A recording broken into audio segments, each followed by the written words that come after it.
नमस्कार दोस्तों, स्वागत है आप सभी का आपके अपने ही चैनल फर्स्ट चॉइस अड्डा पर। दोस्तों, आज ये हमारी क्लास फर्स्ट है और ये एपिसोड फर्स्ट है जिसमें आप सीखेंगे अकाउंटिंग के बारे में, सिस्टम्स ऑफ अकाउंटिंग के बारे में, प्रिंसिपल्स के बारे में और भी बहुत कुछ। और साथ ही साथ आपकी तैयारी लगातार आपसे करवाई जाएगी। मॉडल टेस्ट पेपर्स लेकर आऊँगा मैं, और आपका कोई भी सजेशन रहेगा वो आप इस चैनल के माध्यम से मुझे दे सकते हैं। कोई भी सुझाव आप देना चाहते हैं बेझिझक होकर दे सकते हैं। आपकी मदद करना मेरा उद्देश्य है। और देखिए, इस बार यूपी टीजीटी पीजीटी का एग्ज़ाम आप लोग बहुत समय से जानना चाह रहे थे कि सर कब होगा। तो देखिए, अभी आपके पास काफ़ी समय है। इसकी जो परीक्षा हो सकती है वो अक्टूबर तक हो सकती है। आप जानते ही हैं, आयोग अपने रफ्तार से काम कर ही रहा है। भले ही थोड़ा सुस्त काम चल रहा था, पर अभी थोड़ा तेज़ी पकड़ना शुरू किया है और आप बहुत ही जल्द इसकी परीक्षा को अपने समक्ष पाएंगे। इसकी परीक्षा बहुत ही जल्द करवाई जाएगी। और देखिए, जो भी मैं पढ़ाऊंगा आपको वो हिंदी और इंग्लिश दोनों में पढ़ाऊंगा। सारे ही बच्चों के लिए है, चाहे वो हिंदी के वाणिज्य के बच्चे हैं या कॉमर्स के स्टूडेंट्स हैं। आप इंग्लिश मीडियम से हैं, आप बेझिझक होकर इस चैनल के माध्यम से पढ़ सकते हैं। और धीरे से पढ़ाऊंगा, बेसिक नॉलेज दूंगा सबसे पहले, और उसके बाद बेसिक टू एडवांस हम चलेंगे। और डेली क्लासेस लेंगे, डेली एपिसोड्स होंगे और आपकी प्रैक्टिस करवाई जाएगी। तो निश्चित तौर पर आपका एग्ज़ाम जो है वो समय से हो जाएगा और निकल भी जाएगा। आपकी भर्ती आने ही वाली है। देखिए, अभी इसकी परीक्षा होने वाली है। अब अपने आज के इस एपिसोड की शुरुआत करते हैं। देखिए, सबसे पहले हम जानेंगे बुक कीपिंग होता क्या है। तो देखिए, बुक कीपिंग एक तरीके से आर्ट है जिसमें बिजनेस में जितने भी लेन देन होते हैं उनको सिस्टमेटिक तौर पर रिकॉर्ड किया जाता है। आप सभी जानते हैं, इसको हिंदी में पुस्तपालन कहते हैं। इसका मतलब ये नहीं है कि आप जो भी बुक्स हैं वो शेल्फ्स में उठा कर रख रहे हैं। इसका मतलब ये है कि आप जो भी बिज़नेस में लेन देन हो रहे हैं उसको सिस्टम से रिकॉर्ड कर रहे हैं, है ना। अगर देखिए, लाखों ट्रांजैक्शंस होते हैं, अगर आप उसको रिकॉर्ड ही नहीं करेंगे तो आप याद कर पाना किसी भी इंसान के लिए मुश्किल कार्य है। रिकॉर्ड जो होना चाहिए वो सिस्टमेटिक होना चाहिए। व्हेन रिक्वायर्ड इन्फॉर्मेशन, जैसे इससे क्या होता है कि भाई अवेलेबल जो भी आपके पास इन्फॉर्मेशन है वो आप इंस्टेंटली तुरंत हासिल कर सकते हैं, उसको सही सही हासिल कर सकते हैं इन्फॉर्मेशन को। उदाहरण के तौर पर समझते हैं, एक व्यापारी है जो जानना चाहता है कि उसकी 2 जुलाई 2023 की सेल कितनी है। तो वो क्या करेगा, he should be able to know the accurate amounts of purchase और सेल जान पाएगा अगर उसने बुक कीपिंग के तौर पर उसने वो जो सारे रिकॉर्ड्स हैं वो सिस्टमेटिकली एक्यूरेटली उसने सही सही तरीके से रिकॉर्ड कर रखे हैं, तभी तो जान पाएगा। अकाउंटिंग का विकास कैसे होता है। देखिए, विकास कैसे हुआ इसमें बहुत बड़ी हिस्ट्री दे रखी है इसकी। संक्षेप में बताना चाहूँगा मैं आपको लोगों कि देखिए, लूकास एफ पाचियोली, कभी कभी ये क्वेश्चन आ जाता है कि भाई इसके फाउंडर कौन है। तो बुक कीपिंग के जो फाउंडर माने जाते हैं वो लूकास एफ पैचियोली माने जाते हैं। और ये रेजिडेंट थे, वेनिस शहर के थे, इटली। इनकी एक बुक थी डी कंप्यूटिसेट स्क्रिप्चरिस, जो कि पब्लिश हुई थी 1494 में, 1494 में इनकी बुक पब्लिश हुई थी, और जिसको इनकी पहली किताब माना जाता है बुक कीपिंग पे। It was a book on arithmetic and book keeping was describes in its one part only. तो एक ही पार्ट में इसमें डिस्क्राइब किया गया था बुक कीपिंग और अर्थमेटिक को। अब देखिए, यहाँ पर डिफरेंस जानना बहुत ज़्यादा ज़रूरी हो जाता है कि भाई डिफरेंस है क्या। तो डिफरेंस को देखिए, सबसे पहले क्या दे रखा है आपको कि it is a primary stage. ये क्या है, एक प्राइमरी स्टेज है। बुक कीपिंग एक हमारी एक प्राइमरी, एक प्राथमिक स्टेज होती है और अकाउंट्स का एक बेस है, एक आधार मानी जाती है। वहीं अकाउंटिंग क्या है, अकाउंटिंग एक सेकेंडरी स्टेज है। और ये शुरू कहाँ से होती है, ये शुरू होती है जब बुक कीपिंग एंड हो जाती है, बुक कीपिंग ख़त्म होगी, तब आपकी क्या होगी, तब आपकी अकाउंटिंग शुरू होगी। यानी बुक कीपिंग ख़त्म हुई, अकाउंटिंग शुरू हुई। बहुत धीरे धीरे पढ़ा रहा हूँ ताकि सभी को समझ में आए, है ना। सभी बच्चों को साथ में लेकर चलना है। Objective of book keeping is to maintain systematic records of financial. देखिए, ऑब्जेक्टिव का उद्देश्य क्या है कि आपको मेंटेन करना है सिस्टमेटिक रिकॉर्ड्स। जितने भी फाइनेंशियल ट्रांजेक्शन्स होते हैं, लेन देन होते हैं, उनको रिकॉर्ड किया जाए, है ना। उनको सही से संभाल कर रखा जाए, मेंटेन किया जाए। और इधर ऑब्जेक्टिव क्या है, यहाँ पे फाइनेंशियल पोजीशन पता करने वाली बात है। हमें फाइनेंशियल पोजीशन को पता करना है और जो भी इंफॉर्मेशन हमने निकाली है वो इन्फॉर्मेशन सही पार्टीज़ तक, जो इंटरेस्टेड पार्टीज़ हैं उन तक पहुंचानी है हमें। तो आप इस बात को समझ रहे होंगे कि भाई क्या है इसका मतलब, कि हमें जो भी इंफॉर्मेशन है वो इंटरेस्टेड पार्टीज़ तक पहुंचाने का काम किसका, अकाउंटिंग का। और बुक कीपिंग का काम ख़त्म हो जाता तभी अकाउंटिंग का शुरू होता। बुक कीपिंग क्या है, एक मैकेनिकल है। बुक कीपिंग क्या है, एक mechanical. Book keeping is mechanical, done by machines के द्वारा in nature, and does not require special skills. इसमें कोई स्पेशल स्किल की ज़रूरत नहीं पड़ रही है। अकाउंटिंग जो कर सकता है उसके पास स्पेशल स्किल होनी चाहिए, वो एबिलिटी होनी चाहिए, ताकि वो एनालाइज करे, इंटरप्रेट कर सके, है ना, कुछ ड्राइव कर सके इंफॉर्मेशन, और इस इंफॉर्मेशन के बेसिस पे कुछ रिजल्ट, कुछ आउटकम्स निकाला जा सके। तो बुक कीपर लायबल नहीं होता अकाउंटिंग के वर्क के लिए। ये R.G. विलियम्स ने लिखा था, भैया अकाउंटिंग के वर्क के लिए बुक कीपिंग लायबल नहीं है, पर अकाउंटेंट जो है वो जिम्मेदार है बुक कीपर के वर्क के लिए, क्योंकि उसको आगे का काम करना है। तो बुक कीपिंग के बाद ही अकाउंटेंट का वर्क शुरू होता है। देखिए यहाँ पर क्या हो रहा है, preparation of trading and profit and loss account, balance sheet is not. देखो यहाँ पे क्या लिखा है कि प्रिपरेशन हो रही है, ट्रेडिंग, प्रॉफिट एंड लॉस और बैलेंस शीट की क्या हो रही है, नहीं, यहाँ पे लिखा है नॉट, नहीं हो रही है। पर यहाँ पर तो बुक कीपिंग, यहाँ पर तो प्रिपरेशन होती है ट्रेडिंग, प्रॉफिट एंड लॉस और बैलेंस शीट की। यस, इसका मतलब क्या है ये, यस, यहाँ पर प्रिपरेशन होनी है, trading, profit and loss, balance sheet बनता है यहाँ पर अकाउंटिंग में। वहीं बुक कीपिंग में यहाँ पर कोई भी किसी भी तरह का कुछ भी आपका प्रिपरेशन नहीं हो रही। दूसरी चीज़, यहाँ पे रिकॉर्ड कर रहे हैं आप बिज़नेस के ट्रांजैक्शंस को, जितने भी बिज़नेस के लेन देन हो रहे हैं उसको आप रिकॉर्ड करने का काम कर रहे हैं। बस इतना काम है कि लेन देन आपने जो भी हुए बिज़नेस के उनको रिकॉर्ड कर लिया, बस यहाँ तक बुक कीपर का काम ख़त्म हो गया। पर यहाँ पर क्या है अकाउंटेंट का काम, इट इज़ रिकॉर्डिंग। यहाँ पर रिकॉर्डिंग भी हो रही है, यहाँ पर क्लासीफाई भी कर रहे हैं आप अकाउंट्स को, आप समराइज़ भी करेंगे, इंटरप्रेट भी करेंगे, जितने भी लेन देन होंगे उन सबको करेंगे। अभी ये समझाऊंगा मैं, घबराइएगा मत कि भाई ये क्या रिकॉर्डिंग, क्लासीफाइंग, समराइजिंग, ये क्या, ये डेफिनेशन दे रखी है, पर हम इसको बहुत ही सिलसिलेवार तरीके से हर चीज़ को समझते हुए चलेंगे, ताकि आगे आने वाले टाइम में हमारे पास कोई भी क्वेश्चन आ जाए हम तुरंत उसका जवाब दे सकें और कम्युनिकेट करेंगे रिजल्ट्स को। तो इसका स्कोप देख पा रहे हैं आप कितना बहुत बड़ा है, वाइडर स्कोप है। यहाँ पर इसका स्कोप वाइडर है, जबकि यहाँ पर इसका स्कोप क्या है, लिमिटेड स्कोप है। तो आपने एक बात समझी कि यहाँ पर स्कोप बुक कीपिंग के में क्या होता है, लिमिटेड स्कोप है, वहीं अकाउंटिंग में इसका स्कोप वाइड है। बुक कीपिंग में क्या है, बुक कीपर का कोई भी लेना देना नहीं है ट्रेडिंग, प्रॉफिट एंड लॉस और बैलेंस शीट को बनाने से, पर अकाउंटिंग में profit and loss, trading, balance sheet सब कुछ बन रहा है, मतलब इसका स्कोप बहुत ज़्यादा बड़ा है। चलो अब आगे देखते हैं।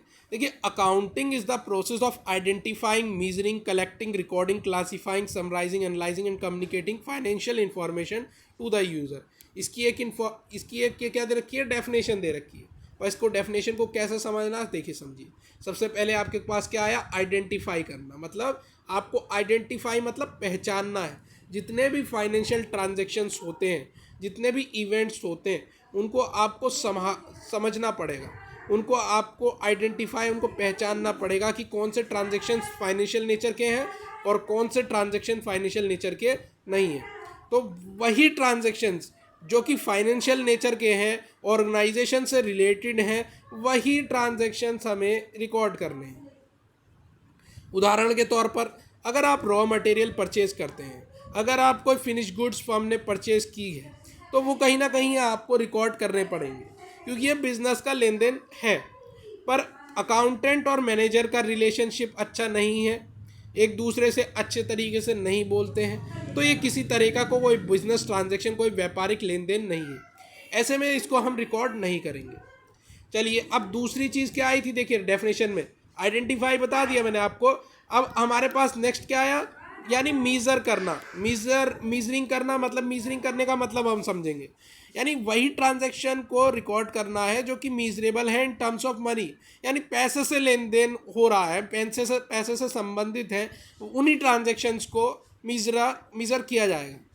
उदाहरण के तौर पर, जैसे आप गुड्स परचेज कर रहे हैं और 10 टन स्टील खरीदा आपने 2,50,000 का, 1000 बैग्स खरीदे आपने सीमेंट के 2,75,000 के, तो यानी ये टोटल अमाउंट बन गया 5,25,000 का कुल। तो यहाँ पर देखिए मीजरेबल है टर्म्स ऑफ मनी में, यानी आप इनको क्या कर पा रहे हैं, मीज़र कर पा रहे हैं। पर बिजनेस को कोई सर्टिफिकेट मिला, बिजनेस को कोई अवार्ड मिला एक्सीलेंस के लिए, तो क्या ये आपका मीजरेबल है? तो नहीं, ये मीजरेबल नहीं है, क्योंकि आप इसको रिकॉर्ड ही नहीं कर सकते मनी के टर्म्स में। आप ये थोड़ी देखेंगे कि सर्टिफिकेट इतने रुपए का है, अवार्ड इतने रुपए का है, नहीं ना, ऐसा तो कुछ नहीं है। यानी जो ट्रांजैक्शंस रिकॉर्ड किए जा सकते हैं मनी के टर्म्स में, उन्हीं को रिकॉर्ड करना है, जो नहीं किए जा सकते उन्हें रिकॉर्ड नहीं करना है। अब आती है बात हमारा तीसरा, थर्ड वाला फीचर क्या है उसका, अकाउंटिंग की डेफिनेशन में क्या दिया था, रिकॉर्डिंग। यानी आपको रिकॉर्ड करना है, हर एक बात को रिकॉर्ड करना है जो कि बिजनेस के एस्पेक्ट से, बिजनेस के नज़रिए से बहुत ज़्यादा ज़रूरी है, बहुत ज़्यादा इम्पोर्टेंट है, उसी चीज़ को रिकॉर्ड करना है।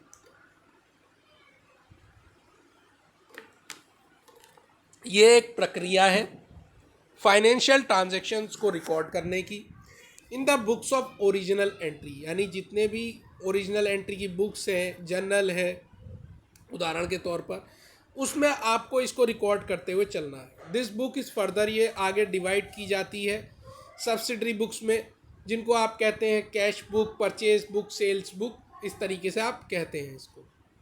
अब देखिए आगे क्या आ गया, रिकॉर्डिंग हमने पढ़ लिया, हमने मीजरिंग पढ़ लिया, हमने आइडेंटिफाइंग पढ़ लिया। अब हमारे पास नेक्स्ट क्या था, क्लासीफाइंग डेफिनेशन के अंदर। तो यानी बिजनेस ट्रांजैक्शंस को क्लासीफाई करना है, हमें उनका वर्गीकरण करना है। तो देखिए क्लासीफाइंग एक प्रोसेस होती है, क्लासिफिकेशन एक प्रोसेस होती है ऑफ कलेक्टिंग सिमिलर ट्रांजैक्शंस। यानी जो एक जैसे ट्रांजैक्शंस हुए हैं उनको एक जगह लिखा जाना चाहिए।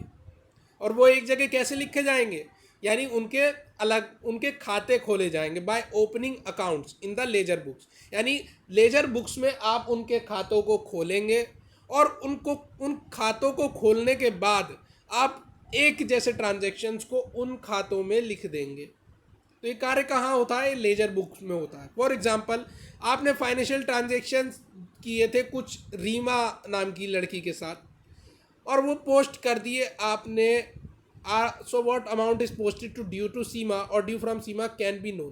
तो देखिए जहाँ पर जिसका ट्रांजैक्शन वहाँ पर उसका ट्रांजैक्शन लिखा जाना चाहिए। रीमा का ट्रांजैक्शन है तो रीमा का ट्रांजैक्शन रीमा की जगह, रीमा के अकाउंट्स में लिखे जाने चाहिए, और सीमा का सीमा की जगह। यानी हर जगह आपको एक ही जगह, अगर आप ट्रांजैक्शन सिमिलर ट्रांजैक्शन को एक ही जगह लिखेंगे, कहने का मतलब ये है, तो आपका टाइम बचेगा, है ना। और बिजनेस में होते हैं लाखों ट्रांजैक्शन। समराइज करना, आप देखिए क्लासीफाई आप समझे, आप समराइज करना सीखेंगे। यहाँ पर क्या हो रहा है, आप क्लासीफाई तो कर लिया भाई, रीमा के ट्रांजैक्शन रीमा की जगह, रीमा के अकाउंट में, सीमा के अकाउंट में, और इस तरीके से हमने पता लगा लिया, एक जगह लिख लेंगे, टाइम बचेगा। सही गुरुजी, आपने बिल्कुल सही बात बताई। पर समराइज का मतलब क्या है, अब देखिए जो भी क्लासीफाई कर लिया आपने डाटा, वो एक अंडरस्टैंडेबल हो गया, मतलब आप समझ सकते हैं उसको। अब there are thousands of purchase and sales होती हैं एक साल में, और collectively they can be compare to find out the profit and loss. और उनको एक साथ जब लेकर आएंगे तो आप उससे कुछ रिजल्ट ड्राइव आउट कर सकते हैं। आप उससे पता लगा सकते हैं कि हमारा प्रॉफिट कितना था, हमारा लॉस कितना था। तो आपका कैसे पता लगेगा, ये देखिए फाइनेंशियल स्टेटमेंट्स बनाने पर ही तो पता चलेगा। आप ट्रायल बैलेंस बनाते हैं, देखिए ट्रायल बैलेंस के बाद बनता है ट्रेडिंग प्रॉफिट एंड लॉस, और उसके बाद बनता है हमारे पास बैलेंस शीट। तो बैलेंस शीट बनती है, तो लास्ट में बैलेंस शीट बन जाती है, जिसमें आप क्या लिखते हैं, एसेट्स लिखते हैं, एक तरफ एसेट्स, एक तरफ लाइबिलिटीज़, है ना, उनका अमाउंट लिखते हैं इस तरीके से, और ये आपकी बन गई बैलेंस शीट। तो यहाँ पर आप देखिए बैलेंस शीट बना लेते हैं और आपको पता चलता है कि आपकी लाइबिलिटीज़ कितनी है, आपके एसेट्स कितने हैं। तो ये सब कैसे पता चलेगा, ये आप तब जब समराइज़ करेंगे तभी तो पता चलेगा। चलिए, आई होप आपको थोड़ा थोड़ा समझ में आ रहा है, आशा करता हूँ। और आगे हमारे पास है एनालिसिस। अब देखिए डेफिनेशन में समराइज वाला आया था और समराइज हमने कर लिया। अब एनालिसिस एंड इंटरप्रिटेशन क्या है, देखिए संश्लेषण, विश्लेषण, ये सब करना पड़ता है भाई। क्यों करना पड़ रहा है, क्योंकि फाइनेंशियल डाटा, ये जो फाइनेंशियल डाटा हम एकत्र किया है हमने, ये हेल्प करेगा कुछ जजमेंट करने के लिए कुछ डिसीज़न निकालने के लिए, तभी तो इसका मतलब बनता है। हमने इतनी सारी मेहनत करी, क्यों कर रहे हैं इतनी सारी मेहनत? ताकि हमें पता चल सके हमारे बिजनेस की क्या स्थिति बनी हुई है हाल फिलहाल में, हम प्रॉफिट में चल रहे हैं या लॉस में चल रहे हैं। अगर हमें पता ही नहीं होगा कि हम प्रॉफिट में चल रहे हैं या लॉस में चल रहे हैं और बिजनेस करते चले जाएं, तो इसका मतलब क्या बनता है? लॉस में चल रहे हैं तो हमें बिज़नेस बंद करना पड़ेगा, यानी हमारे बस की बात नहीं है, हमें नया बिज़नेस शुरू करना पड़ेगा।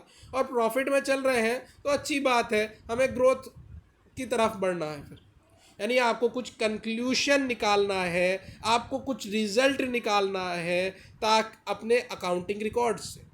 भाई आप स्कूल्स में पढ़ें, और स्कूल्स में पढ़ें तो आप हर क्लास में आपको रिपोर्ट कार्ड दिया जाता था कि आप फिज़िकल में कितने अच्छे थे, आप मेंटली कितने अच्छे थे, इमोशनली क्या थे आप, आपकी सोशली आपकी क्या थी।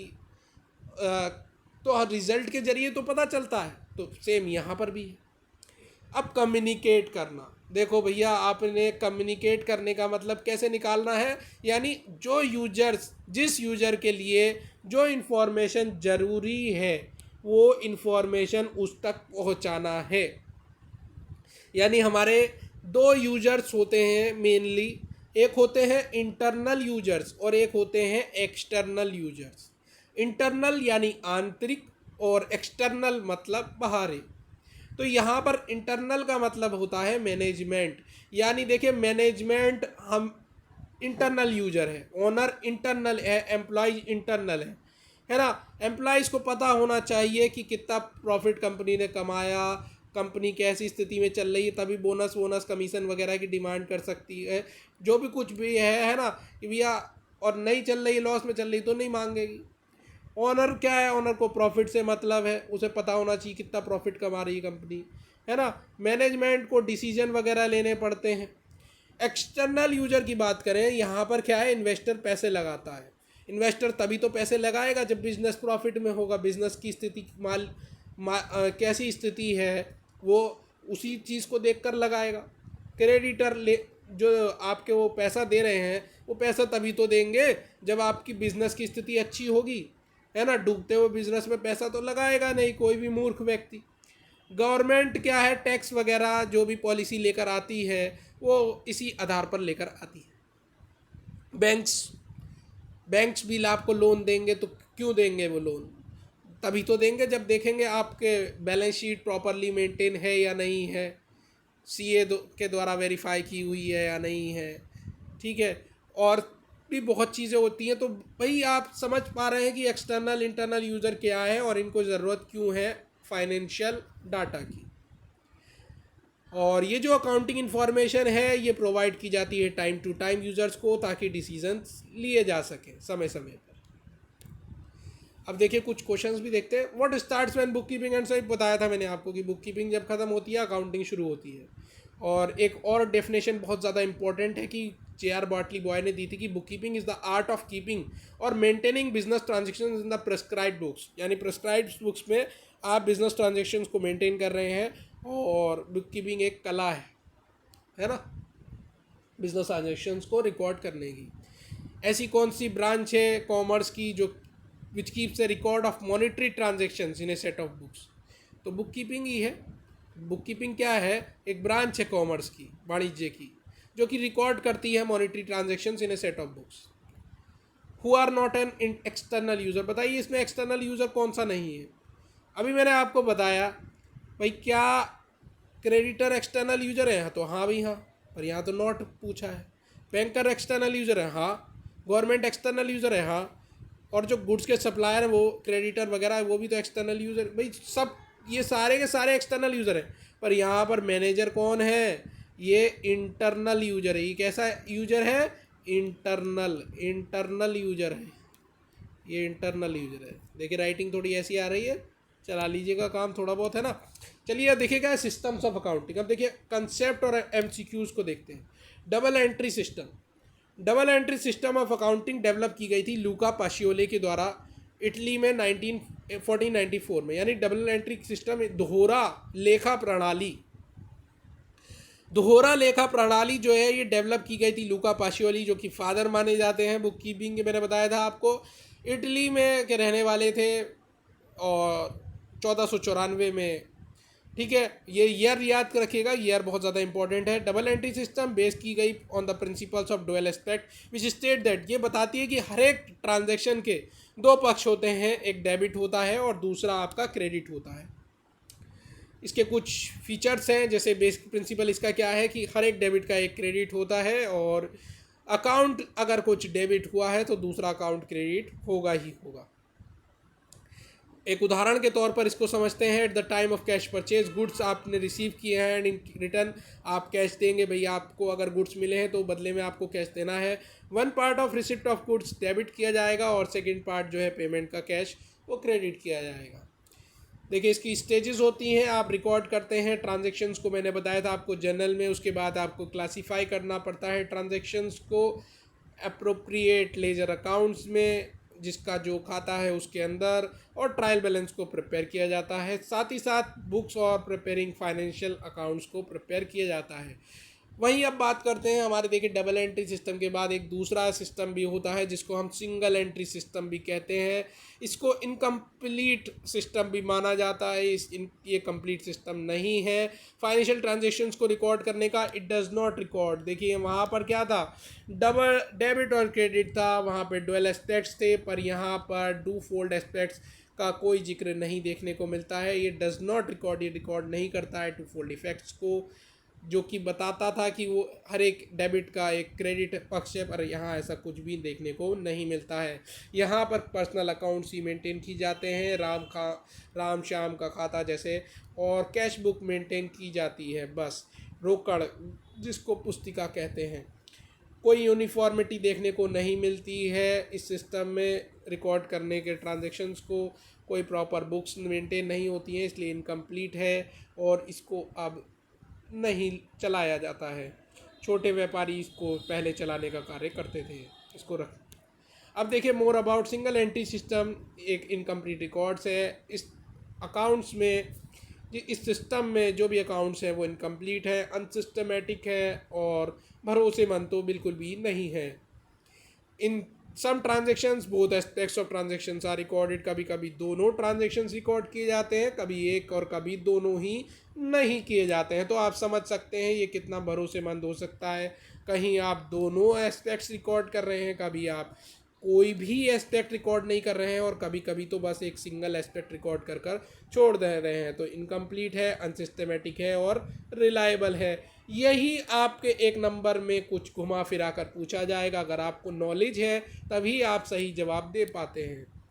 तो ऐसा कौन सा साइंटिफिक कंप्लीट और एक्यूरेट सिस्टम है अकाउंटिंग का, तो अभी आपको बताया डबल एंट्री सिस्टम होता है।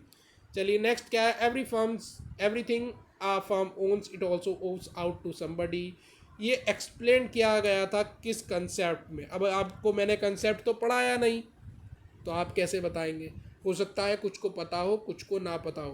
तो चलिए अभी हम पढ़ेंगे कंसेप्ट्स के बारे में, हम पढ़ेंगे कन्वेंशंस के बारे में, तब जाकर आपको पता चलेगा dual aspect, prudence, money measurement और भी कितने तरह के कंसेप्ट्स और कन्वेंशंस हैं जिनके आधार पर ही अकाउंटिंग चलती है। तो चलिए आज नेक्स्ट वीडियो की तरफ बढ़ते हैं, हमारे नेक्स्ट पार्ट की तरफ। पर उससे पहले कुछ और कैश सिस्टम के बारे में जान लेते हैं फटाफट। कैश सिस्टम क्या है, एक तरीके से जहां पर केवल कैश ट्रांजैक्शंस को रिकॉर्ड किया जाता है और जहां पर प्रॉफिट कमाने का कोई भी उद्देश्य नहीं होता है, जैसे नॉट फॉर प्रॉफिट ऑर्गेनाइजेशंस, कुछ चैरिटेबल इंस्टीट्यूशंस इस बेसिस पर काम करती हैं। इंडियन सिस्टम ऑफ अकाउंटिंग, यहाँ पर क्या लॉन्ग बही मेंटेन की जाती थी, लंबी लंबी बहियाँ तैयार की जाती थी, रिकॉर्ड जो थी इन्हीं बहियों में लिखे जाते थे, लाइक हिंदी और मुरिया। और ये सिस्टम जो है बेस था कहीं ना कहीं डबल एंट्री सिस्टम पर। चलिए अब हाइब्रिड सिस्टम देख लेते हैं। हाइब्रिड सिस्टम भी एक सिस्टम होता है अकाउंटिंग का। इनमें क्या होता है, कुछ कैश बेसिस पर और कुछ एक्रुअल यानी उधारी बेसिस पर काम चलता है, रिकॉर्ड किया जाता है। कुछ खर्चे जो है वो काउंटेड किए जाते हैं कैश बेसिस पर, और ज़्यादातर जो खर्चे हैं वो रिकॉर्ड किए जाते हैं एक्रुअल बेसिस पर। तो कुछ मिली जुला सिस्टम है, मिक्स्ड सिस्टम माना जाता है। अब आते हैं, देखिए मैंने आपको बताया था कंसेप्ट्स पढ़ेंगे हम, तो आ जाते हैं कंसेप्ट्स की और। डुअल एस्पेक्ट कंसेप्ट, यानी यहाँ पर क्या है, डेबिट और क्रेडिट पक्ष को महत्व दिया जा रहा है। हर एक ट्रांजेक्शन्स में कुछ डेबिट और कुछ क्रेडिट होता है। One aspect of transactions record किया जाता है and other is ignored. If one aspect of transaction is record other is ignored, तो वो फाइनेंशियल ट्रांजेक्शन्स तो रिकॉर्ड बिल्कुल भी नहीं करेगा, शो ट्रू पोजीशन नहीं दिखाएगा। और ऐसे में सिंगल एंट्री सिस्टम में किया जाता था, आप जानते हैं। तो ये सिस्टम, डबल एंट्री वाला सिस्टम बेसिकली क्या है कि एक ऐसा सिस्टम माना गया जो साइंटिफिक है। यहाँ पर दोनों पक्ष रिकॉर्ड की जा रहे हैं, तो एक ट्रू एंड फेयर व्यू देखने को मिलेगा आपको। Double entry system Lucas Pacioli की देन है, 1494 में मैंने आपको बताया था। कोई कंसर्न कंसेप्ट के बारे में जानते हैं। बिजनेस हम जानते हैं एक लंबे समय के लिए चलता है। जब भी बिज़नेस की शुरुआत की जाती है वो इंडेफिनेट और अनलिमिटेड पीरियड के लिए चलता है। कोई भी बिज़नेस को बंद करना नहीं चाहता है, लिक्विडेट या सोल्ड करना नहीं चाहता है नियर फ्यूचर में। तो कंसेप्ट ये इसी बेस पे है कि फिक्स्ड एसेट्स जो है रिकॉर्ड किए जाते हैं ओरिजिनल कॉस्ट पे। ये आपका बहुत ज़्यादा इंपॉर्टेंट हो जाता है कि भाई आप, ये वाला जो इंपॉर्टेंट है ना, ये एक नंबर का पॉइंट है कि ऐसा लिखा आ जाएगा कि फिक्स्ड एसेट्स जो है रिकॉर्ड किए जाते हैं ओरिजिनल कॉस्ट पे और उनको डेप्रिशिएट किया जाता है सिस्टमेटिक मैनर में without reference to their market value. Market में भी क्या कीमत है उससे मतलब नहीं है। आपने जब रिकॉर्ड किया था ओरिजिनल कॉस्ट पे, उसको इम्पोर्टेंस दी जाती है और हर साल उसको डेप्रिसिएशन भी करना ज़रूरी होता है। तो ये कंसेप्ट हमें बताता है गोइंग कंसर्न कंसेप्ट। तो आपको ये वाला पॉइंट बहुत ज़्यादा इंपॉर्टेंट हो जाता है। ऊपर के दो पॉइंट भले ही आपको ज़्यादा इंपॉर्टेंट ना लगे, पर ये वाला पॉइंट बहुत ज़्यादा इंपॉर्टेंट है माय फ्रेंड्स। चलिए नेक्स्ट देखते हैं बिजनेस एंटिटी कंसेप्ट। ऐसा कंसेप्ट जो business is treated separate from its owners, यानी बिजनेस का मालिक अलग है उसके ओनर्स से, यानी बिजनेस अलग और बिजनेस का मालिक अलग। यानी ओनर्स ने अगर अपने लिए पर्सनल कार खरीदी है तो वो बिज़नेस में रिकॉर्ड नहीं की जाएगी। यानी बिज़नेस के लिए जो कार आ रही है वो बिज़नेस में रिकॉर्ड की जाएगी बिज़नेस के ट्रांजैक्शंस में, और ऑनर के लिए जो आ रही है वो उसके पर्सनल मैटर है। बेटे का इलाज करा रहा है वो उसका पर्सनल मैटर है, और कंपनी के कुछ एम्प्लॉय का कुछ करा रहा है और वो काम करते हुए उसको चोट पीट लग गई कुछ लेबर को, तो वो बिज़नेस का माना जाएगा। और ट्रांजेक्शन रिकॉर्ड किए जाते हैं बुक्स ऑफ बिजनेस की बुक्स में, not in the books of proprietor की किताब में नहीं किए जाएंगे। बिजनेस की किताब अलग और बिजनेस के मालिक की अलग। On the basis of this concept owner is treated like a creditor ही माना जाता है। और क्रेडिटर क्या करता है, अपने बिजनेस में पैसे लगाने का काम करता है। तो पैसा लगाता है, बदले में ऑनर को मिलता है प्रॉफिट। तो यहाँ पे यार आप समझिए कि ऑनर को मिल रहा है profit. When he contribute capital he is treated as a person who has invested his amount in the business. चलिए next example, income tax paid by proprietor is debit to his drawing account में debit किया जाएगा। Honour of a company, देखिए यहाँ पर एक बहुत ज़्यादा इंपॉर्टेंट, एक नंबर का इंपॉर्टेंट क्वेश्चन निकल कर आया। ऐसे लिखा आ जाएगा, income tax paid by proprietor is debited to which account, तो यहाँ पे ड्राइंग अकाउंट। तो owner of a company included is personal medical expense in the company income statement which principle violated here. तो यहाँ पे owner of company included is personal medical expense कर दे रहा है कंपनी में, इंक्लूड इनकम स्टेटमेंट में डाल दे रहा है, और जबकि उसके कैसे एक्सपेंसेस थे, पर्सनल थे। तो यहाँ पे कौन सा प्रिंसिपल वायलेट हुआ है यहाँ पे, तो बिजनेस एंटिटी कंसेप्ट वायलेट हुआ है। चलिए मनी मेजरमेंट कंसेप्ट, ऐसा कंसेप्ट जो केवल महत्व दे रहा है मनी को, यानी जितने भी ट्रांजेक्शन्स होते हैं वो मनी के टर्म्स में मिजरेबल होने चाहिए। यहाँ पर क्या है, quality of board of directors, managers की क्वालिटी, इफ़िशियंसी एम्प्लॉयज़ की are not recorded in the books of account. मैंने शुरू में ही आपको ये बात बताई थी जब मैं डेफिनेशन पढ़ा रहा था कि यानी जो भी ट्रीटमेंट किया जाता है, जो भी ट्रांजेक्शन्स रिकॉर्ड किए जाते हैं वो मनी में मीजरेबल होने चाहिए। बोर्ड ऑफ डायरेक्टर की क्वालिटी थोड़ी लिखते फिरेंगे आप, मनी मैनेजर की इफ़िशियंसी थोड़ी लिखेंगे, एम्प्लॉय की इफ़िशियंसी थोड़ी लिखेंगे, है ना, या उसमें कुछ झगड़े वगड़े हो रहे हैं तो वो सब लिखेंगे, ऐसे तो किताबें भर जाएंगी। चलिए नेक्स्ट देखते हैं, accounting period concept. Periodic concept क्या कह रहा है, पीरियोडिक कंसेप्ट ये है कि हर एक बिजनेसमैन जानना चाहता है उसका रिजल्ट क्या रहा, उसका इन्वेस्टमेंट जो उसने की उसका क्या फ़ायदा रहा, तो जो उसने एफर्ट्स लगाए हैं बिजनेस में उसका क्या मतलब रहा। तो जनरली एक साल के बाद एक आइडियल पीरियड माना जाता है जिसके बाद पता लगाना चाहता है, हर एक बिजनेसमैन जानना चाहता है कि उसका प्रॉफिट लॉस क्या रहा। अकाउंटिंग कन्वेंशन की बात करते हैं तो यहाँ पर अकाउंटिंग कन्वेंशन पढ़ेंगे, उससे पहले मैं आप लोगों को बता दूं सब्सक्राइब ज़रूर कर लीजिए। देखिए सब्सक्राइब करना बहुत ज़्यादा इम्पोर्टेंट हो जाता है। अगर आप चैनल को सब्सक्राइब करते हैं, एक आपका फ़ायदा ये है कि आप लोगों को फ्री वीडियोस मिलेंगी, फ्री पीडीएफ मिलेगी, और आपकी एग्ज़ाम तक फ्री ऑफ कॉस्ट तैयारी कराएंगे, क्वालिटी एजुकेशन प्रोवाइड कराऊंगा, ये मेरी गारंटी है। और वीडियो को लाइक किया करिए, शेयर ज़्यादा किया करिए। कंजर्वेटिज्म देखिए, anticipate no profits and provide for all possible losses, यानी देखिए प्रॉफिट को एंटिसिपेट ना करते हुए आप जितने भी लॉसेज हैं उनको प्रोवाइड कराने का काम कर रहे हैं, जितना भी मेक कर रहे हैं, प्रोविज़न बनाने का काम करते हैं। In respect of doubtful death, कोई भी पैसा डूब सकता है बिजनेस में, है ना, कोई भी पैसा मार के भाग सकता है, तो नुकसान तो लगा रहता है, तो उसके लिए पहले से आपको तैयार रहना पड़ेगा। ये कंजर्वेटिज्म कन्वेंशन बताती है। डिस्क्लोजर क्या कहती है कि भाई जितने भी इंफॉर्मेशन है वो फुली और फेयरली डिस्क्लोज किए जाने चाहिए फाइनेंशियल स्टेटमेंट्स में। Also there accompany foot notes, example contingent liabilities जो है फुट नोट में दिखाई जाती है बैलेंस शीट में, कौन सी कन्वेंशन के अकॉर्डिंग, तो वो डिस्क्लोजर है। डिस्क्लोजर में आपको हर एक छोटी छोटी इन्फॉर्मेशन को फुली और फेयरली डिस्क्लोज करना पड़ेगा अगर वो इम्पोर्टेंट है, सिग्निफिकेंट है, ठीक है। तो और फुट नोट डाल के दिखाइए। अब देखिए कंटिजेंट लाइबिलिटी ऐसी लाइबिलिटी मानी जाती है, मान लो केस चल रहा है आपका, आपको पता थोड़ी प्रॉफिट मतलब आप हारोगे या जीतोगे, है ना, आपको तो पता नहीं है, पर हार भी तो सकते हो, और हारे तो उसके लिए पहले से तैयार रहना पड़ेगा।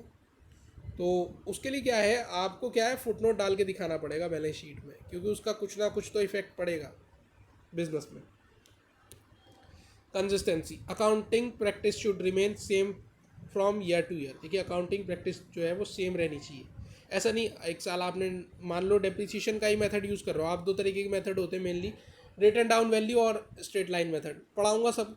तो रिटर्न डाउन वैल्यू ऐसा होता है कि भाई 10% लगाया तो घटते हुए अमाउंट पे डेप्रिसिएशन लगाया जाता है। स्ट्रेट लाइन मेथड में क्या होता है कि भाई फिक्स्ड रहता है वो हमेशा डेप्रिसिएशन, जो भी जिस भी एसेट्स पर डेप्रिसिएशन आप लगाते हैं। तो ऐसे में क्या है कि भाई आप एक ही मेथड को यूज़ कीजिए। अकाउंटिंग की एक कन्वेंशन कहती है कि कंसिस्टेंसी होनी चाहिए, तभी आप जब भी आपके रिजल्ट निकल के आएंगे उन रिजल्ट्स का कुछ मतलब बनेगा। तो आप रिजल्ट्स क्या करते हैं, डिफरेंट डिफरेंट ईयर्स के कंपेयर कर पाएंगे, तभी कर पाएंगे जब अकाउंटिंग रूल्स आपके सेम होंगे और आप बदलेंगे नहीं उसे, है ना, और कंटिन्यूसली ईयर टू ईयर उसको सेम लेकर चलेंगे। एग्जाम्पल मैंने आपको बता ही दिया है। चलिए नेक्स्ट क्या है, मटेरियलिटी। मटेरियलिटी कहती है कि भैया जितनी भी कन्वेंशन है, accountant as per this convention accountant should report only what is material.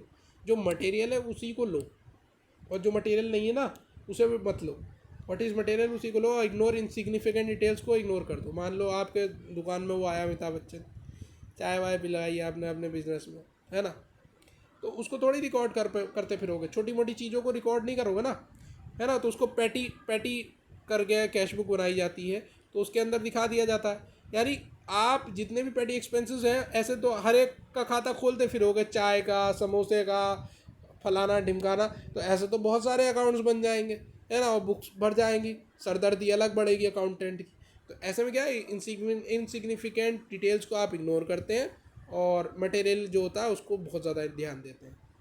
Only important and relevant information related to financial statement should be disclosed to user of account that may influence the decision। यानी वही disclose करोगे users को, accounting users को, जो उनके लिए ज़रूरी है, जो उनके डिसीजंस को क्या कर सकता है, इन्फ्लुएंस करने का काम कर सकता है, जो उनके लिए रिलीवेंट है। जनरली हम पैसा इग्नोर कर देते हैं, और है ना भाई, हम क्या कर देते हैं, जनरली पैसे को इग्नोर कर देते हैं और रिलेटेड फिगर्स को राउंड ऑफ कर देते हैं। मान लीजिए 5.91 है, ठीक है, या 50.91 है, तो आप इसको क्या लिखते हैं, 51 लिख देते हैं, है ना। तो आपने 9 पैसे इग्नोर कर दिया, आपने 51 लिख दिया। तो ये क्या आप जनरली क्या कर रहे हैं, इग्नोर कर दे रहे हैं पैसे को।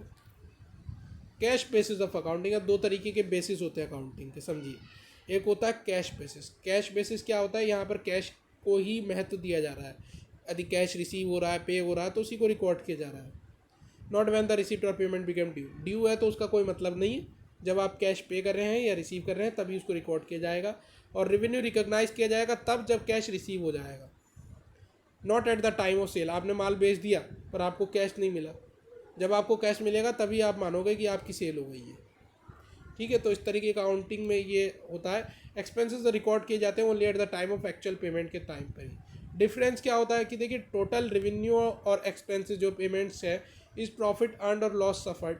यहाँ पर क्या पता चलेगा, देखिए रिसिप्ट एंड पेमेंट्स अकाउंट जो भी प्रिपेयर कर रहे हैं आप in case of not for profit organisation such as charitable institution, ये यहाँ पे इस तरीके क्या है, receipt and payment accounts prepare किए जा रहे हैं, receipt and payments account prepare किए जा रहे हैं।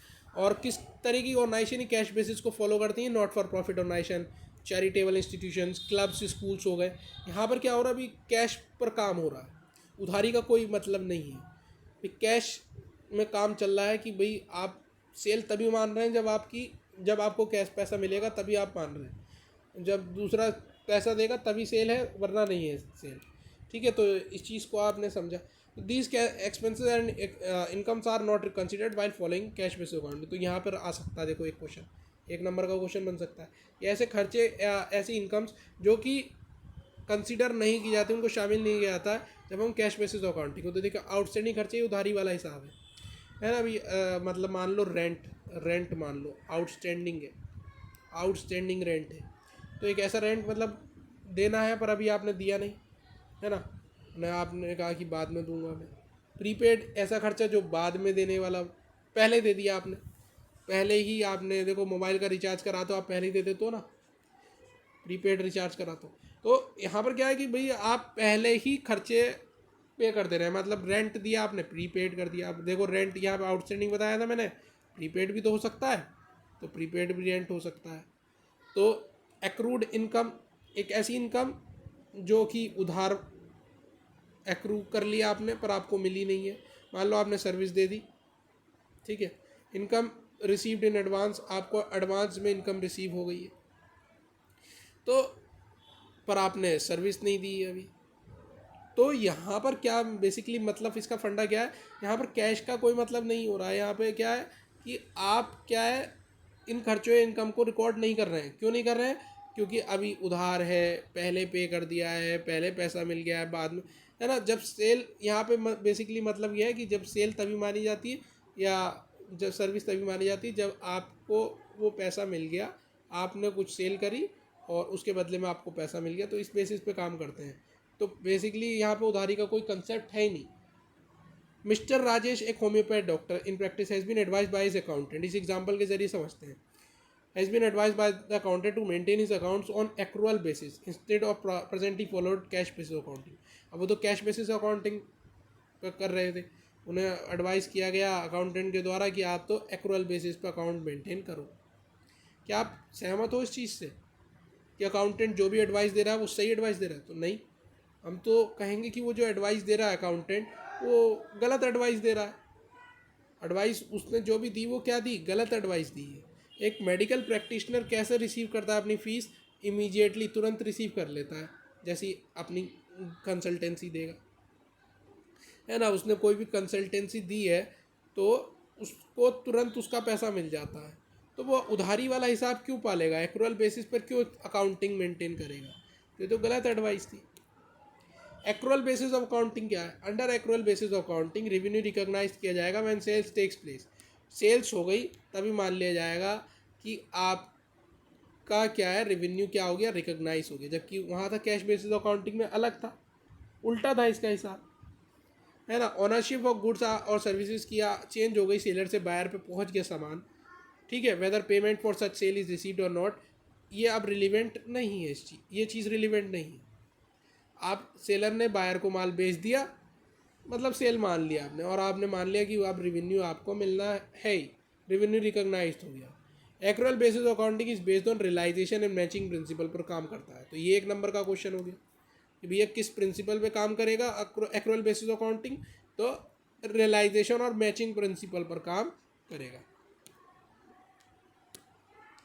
Companies act 2013 require companies to follow accrual basis of accounting. तो जो कंपनीज एक्ट 2013 आया था उसने ये कहा था कि जो भी कंपनीज हैं वो फॉलो करेंगी accrual basis of accounting in maintaining books of accounts.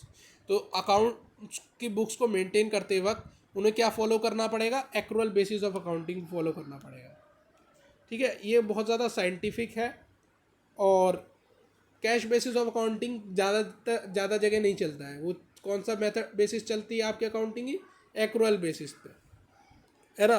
Businessman को अगर आगे अपना बिजनेस बढ़ाना है तो उधार तो बेचना ही पड़ेगा। ये it is more scientific compare to cash basis of accounting and hence is preferred by accountants. तो एक साइंटिफिक भी है और इसलिए अकाउंटेंट्स प्रेफर भी करते हैं।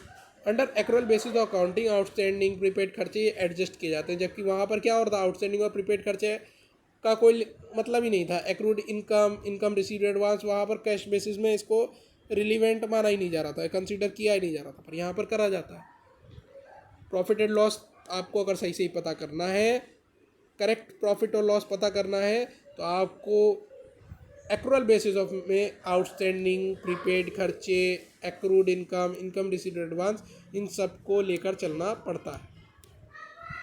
अब जानते हैं कुछ डिफरेंस, जानते हैं कि कैश बेसिस ऑफ अकाउंटिंग और एक्रूअल बेसिस ऑफ अकाउंटिंग में क्या डिफरेंस है। कैश बेसिस ऑफ अकाउंटिंग है, यहाँ पे केवल कैश ट्रांजेक्शन्स रिकॉर्ड हो रहे हैं, जबकि एक्रूअल बेसिस ऑफ अकाउंटिंग में कैश और क्रेडिट ट्रांजैक्शन यानी उधार और रोकड़ वाले दोनों तरह के ट्रांजैक्शंस को रिकॉर्ड किया जाता है। Cash basis of accounting recognise नहीं किया, कंपनीज एक्ट 2013 ने उसको मना कर दिया कि भाई इस तरीके से बिजनेस नहीं चलेगा। उधार का तो कंसेप्ट लाना ही पड़ेगा, उधार के बेसिस पे तो बिजनेसमैन काम करता ही है, खरीदता भी है, बेचता भी है, तो कैश बेसिस पर थोड़ी चलेगा हर काम। एक्रूअल बेसिस ऑफ अकाउंटिंग इसलिए रिकॉग्नाइज किया गया कंपनीज एक्ट 2013 में। करेक्ट प्रॉफिट और लॉस पता नहीं चल पाता क्योंकि यहाँ पे केवल ओनली कैश ट्रांजैक्शंस रिकॉर्ड हो रहे हैं। यहाँ पर करेक्ट प्रॉफिट और लॉस पता चल रहा है, क्यों पता चल रहा है कि यहाँ पे कैश भी है और यहाँ पर क्रेडिट भी है। तो आशा करता हूँ आप लोगों को ये जो वीडियो है ये पसंद आई होगी, और पसंद आई है तो चैनल को सब्सक्राइब करना तो बनता है माय फ्रेंड्स। और बिजनेस के साथ साथ अकाउंट्स, इकोनॉमिक्स और तरह तरह की वीडियो सीटेट की आपको इस चैनल के माध्यम से मिलेंगी। चैनल को सब्सक्राइब कर लीजिए, बेल आइकन को दबा लीजिए। मिलते हैं नेक्स्ट वीडियो में, तब तक के लिए जय हिंद माय फ्रेंड्स।